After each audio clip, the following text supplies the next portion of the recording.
Muslim teman-teman sekalian adalah saudara muslim yang lain.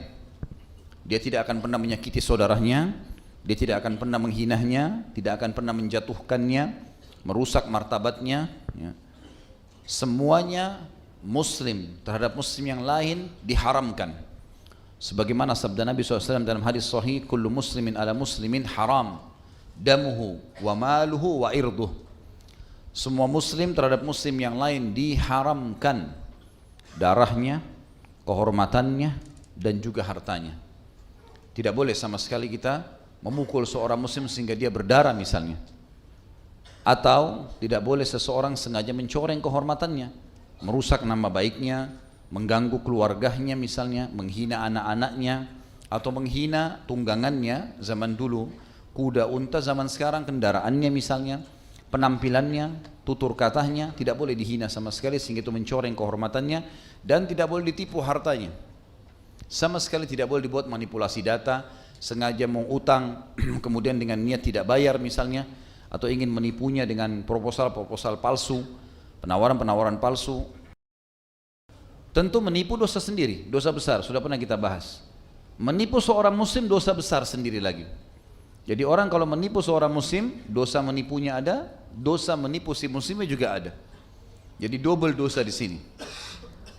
Dan itu teman-teman sekalian, apapun yang diharamkan dilakukan dari seorang muslim ke muslim yang lain, diharamkan juga dilakukan bagi orang-orang kafir. Hanya saja orang-orang kafir punya hukum tersendiri, karena mereka belum meyakini Allah secara 100%, seperti kasus ahli kitab Yahudi dan Nasrani. Mereka hanya meyakini sampai nabi mereka saja, tidak mau meyakini nabi yang datang setelah nabi mereka. Seperti setelah Musa dan Isa alaihissalam datang Nabi Muhammad alaihissalam yang sudah kita imani keberadaan risalahnya. Dan kita tetap mengimani risalah nabi-nabi sebelum Nabi Muhammad SAW. Dan kita sudah yakin rukun iman kita ada 6, diantaranya beriman kepada kitab-kitab dan rasul-rasul. Artinya kita meyakini semua. Isa kita yakini nabi, Musa kita yakini nabi alaihissalam, dan kita juga meyakini Muhammad SAW sebagai nabi. Hanya saja syariat yang diterapkan syariat nabi yang terakhir, sebagaimana yang sudah sering saya rincikan. Teman-teman sekalian, kita dalam Islam disuruh selalu berbuat kebaikan. Bahkan kata Nabi SAW dalam hadis sahih riwayat Tirmidzi, fi kulli kabidin rotbatin ajir. Dan saya pernah temukan riwayat ini, kalau tidak salah riwayatkan Bukhari juga. Di setiap denyut kehidupan ada pahala. Kita berbuat baik sama siapapun pahala. Bahkan kepada hewan, kepada tumbuhan pun kita akan dapat pahala. Nabi SAW melarang untuk menyakiti siapapun tanpa sebab. Sampai pernah ada beberapa sahabat melihat ada seekor burung. Burung ini rupanya sarangnya jatuh dari pohon dan anak-anak burung itu ada. Maka beberapa sahabat menganggap anak burung ini lucu, diambil, dijadikan sebagai bahan mainan. Mereka bercanda gitu. Ternyata induk burung itu pada saat datang dia keliling-keliling di sekitar masjid Nabi SAW sambil teriak-teriak induk burung ini. Nabi SAW keluar lihat, dan Nabi lihat ada sarangnya di situ dan induk itu berputar-putar di sekitar sarang itu.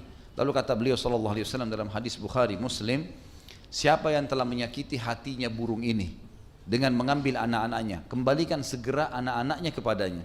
Maka para sahabat pun mengembalikan anak-anak daripada burung itu. Burung saja disuruh kita berbuat baik seperti itu. Kalau ada semut lewat teman-teman sekalian, semut lewat, kita tahu memang semut kalau menyengat sakit, tetapi dia lewat dan kita anggapnya adalah makhluknya Allah, dan kita sengaja menyingkirkan saja tanpa harus membunuhnya, maka itu dapat pahala. Karena kita tahu kita menghormati makhluknya Allah, gitu kan? Kita hanya boleh membunuh sesuatu yang mengganggu kita. Kalau dari hewan-hewan mengganggu, kecuali itu ada 5 hewan nanti yang akan saya sebutkan. Tapi yang jelas kita dianjurkan untuk menjaga hubungan yang baik dengan hewan-hewan, tumbuh-tumbuhan, jin, ya, jin yang beriman. Sampai kata Nabi SAW, kalau kalian makan daging, makanlah dan rapikanlah tulangnya, karena itu makanan saudara kalian dari jin yang beriman akan memakan tulang-tulang itu. Jangan serakin. Pohon-pohon juga Nabi SAW suruh kita menanam pohon, menjaganya, merawatnya. Kata beliau SAW dalam hadis yang sahih riwayat Bukhari, kalau di tangan salah seorang dari kalian ada bibit pohon, dia tahu kalau dia tahu. Kata Nabi SAW dalam hadis Bukhari Muslim, kalau di tangan seseorang dari kalian ada bibit pohon, jelas-jelas pohon ini kalau dibiarkan dia bisa mati nanti, maka tanamkanlah walaupun dia tahu besok kiamat. Dan kata Nabi SAW, kalau ada bibit di tangan seorang kalian kemudian dia tanam tanaman, maka tidak ada satupun dari manusia, dari jin, dari hewan-hewan yang makan dari pohon itu daunnya, buahnya, ataupun bernaung di bawahnya kecuali jadi pahala buat dia. Ada motivasi untuk merawat, untuk menjaga, ya. Tidak boleh menyakiti. Bahkan sebagian ulama mengatakan kalau ada orang sengaja iseng mencabut-cabut daun pohon tanpa sebab, itu sama dengan menjewer manusia sebenarnya. Itu tidak boleh. Kecuali memang ada udzur syar'i, perlu kita potong ya kita potong. Kalau enggak ya sudah, gitu kan. Dibiarkan. Karena ini ciptaan Allah Subhanahu wa taala. Begitu pula dengan manusia teman-teman sekalian, harus kita berbuat baik dengan mereka. Bahkan Nabi SAW mengatakan, khairun nasi anfa'um linnas. Manusia yang paling baik, manusia yang paling bermanfaat buat manusia yang lainnya. Berikan semuanya, apapun yang kita bisa. Tapi perilaku terhadap muslim harus ekstra. Harus bisa ekstra. Karena dia adalah orang-orang yang telah beriman kepada Sang Pencipta Allah. Sebaliknya, selain pahala yang besar bagi orang yang berbuat baik pada sama manusia, terutama muslim, juga sebaliknya kalau dia menyakiti, maka dosanya besar. Saya akan bacakan. Imam Az-Zahabi menyebutkan dosa besar ke-50 menyakiti kaum muslimin dan mencaci mereka. Dalil pertama surah Al-Ahzab ayat 58, A'udzubillahi minasyaitonir rajim. Walladzina yu'dzunal mu'minina wal mu'minati bighairi maktasabu faqad ihtamalu buhtanan wa itsman mubina. Dan orang-orang yang telah menyakiti orang-orang mukmin dan mukminah tanpa kesalahan yang mereka perbuat, maka sungguh mereka telah memikul kebohongan dan dosa yang nyata. Dan kata ulama tafsir, setiap ada ancaman dosa berarti ada ancaman hukuman siksaan. Walaupun dia sudah taubat, tetap ada proses pembersihan. Apalagi kalau tidak taubat. Kemudian juga dalam surah Al-Hujurat ayat 12, Allah yang maha tinggi dan maha pemurah mengingatkan, A'udzubillahi minasyaitonir rajim wala tajassasu wala yaghtab ba'dukum ba'dha al-ayah. Dan jangan kalian saling mencari-cari keburukan dan jangan menggunjing satu sama yang lain. Ada masalah yang sedang dihadapi, datang ke orangnya, tanyakan langsung, clear. Tidak usah berbicara di belakang. Karena tajassus, memata-matai, hukumnya haram. Tidak boleh sama sekali. Bahkan dianjurkan oleh para ulama pada saat menafsirkan ayat ini, mereka mengatakan sangat dianjurkan setiap muslim untuk menurunkan pandangannya bukan hanya dari lawan jenisnya, tapi dari hal-hal yang dimiliki oleh seorang muslim yang bisa membuat hatinya jadi iri.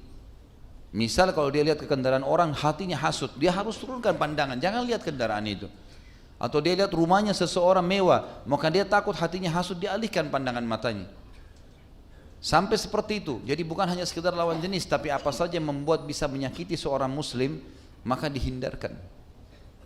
Pernah ada sahabat jalan di pasar Madinah, tidak lihat apa-apa. Pedangnya, dia tidak punya sarung pedang, tidak disarungin, maka ditaruh di pinggangnya. Lalu Nabi SAW untuk lihat mengatakan, beritahukan orang itu supaya dia membungkus pedangnya, jangan sampai dia menyakiti muslimin. Padahal dia tidak niat apa-apa orang itu, bukan niat mau mengganggu, bukan niat mau apa. Tapi siapa tahu bisa menjadi penyebab, maka ini sudah cukup untuk dilarang dalam Islam. Maksud dalam tajassus teman-teman sekalian adalah memata-matai profesi seseorang, ya. Dia menikah dengan siapa, ya, kenapa dia menikah, kenapa dia cerai, kenapa dia kerja, kenapa kulitnya putih, kenapa mukanya begitu, kenapa rambutnya begitu. Enggak ada urusan sama kita, ya. Yang kita perlu luruskan kalau seandainya itu melanggar agama, luruskan. Itu kewajiban kita. Tapi kalau tidak, ya tidak usah. Tidak usah mencampuri urusan orang lain. Makin kata ulama seseorang muslim mengurung dirinya di tanggung jawab yang diamanahkan oleh Allah kepadanya, maka makin selamat di dunia dan di akhirat. Kata Urwa bin Zubair rahimahullah menasihati seseorang, dia bilang, saya nasihati kamu untuk kamu menjadi raja di dunia dan raja di akhirat. Kata orang itu, kebetulan orang itu miskin. Dia bilang, siapa yang tidak mau wahai imam? Saya tentu mau jadi raja. Kata dia, zuhudlah terhadap apa yang di tangan orang di dunia, maka secara otomatis, maksudnya jangan ganggu orang, jangan kau berharap ambil punyanya orang lain, jangan kau gunjing, jangan ghibah, jangan masuk ke wilayahnya orang lain. Maka kau akan jadi raja di dunia karena kau tidak punya masalah sama orang lain, dan kau akan jadi raja di akhirat karena kau akan dimasukkan surga oleh Sang Pencipta. Jadi iman teman-teman, makin kita aman dari masalahnya orang lain makin baik. Jangan campur itu semua. Ada orang subhanallah memang sibuk mencari itu, selalu menyiapkan musuh untuk dia dan tidak ada manfaatnya sama sekali. sama ini musuh, sama itu musuh, sama ini musuh, tidak ada sama sekali manfaatnya buat dia. Maka ini akan menjadi masalah. Dan dikatakan wala yaghtab ba'dukum ba'dha, sama maknanya kurang lebih memata-matai melihat dengan mata, sementara menggunjing adalah sengaja mengucapkan aib yang ada pada diri saudara muslim kita. Dalam surah Al-Humazah ayat 1, sebenarnya Al-Humazah ini lengkap, satu surah itu berbicara masalah ini ya. Masalah tidak bolehnya seseorang menceritakan aib saudaranya muslim ya, masuk ke dalam wilayah kehormatan dia, semua ini enggak boleh. A'udzu billahi minasyaitonir rajim. Wailun likulli humazatin lumaza. Wailun maknanya banyak dalam bahasa Arab. Bisa kecelakaan, kehinaan, kehancuran ya. Kemudian juga bisa bermakna lembah di api neraka untuk penyiksaan. Likulli untuk setiap, tidak terkecuali. Dua kelompok Allah ancam, humaza pakai ha pertamanya dan lumaza pakai lam pertamanya. Jadi cuma beda di awal huruf. Humaza alladhi ya'ibun nasu biqaulihi, orang yang sibuk menceritakan aib orang lain dengan lisannya.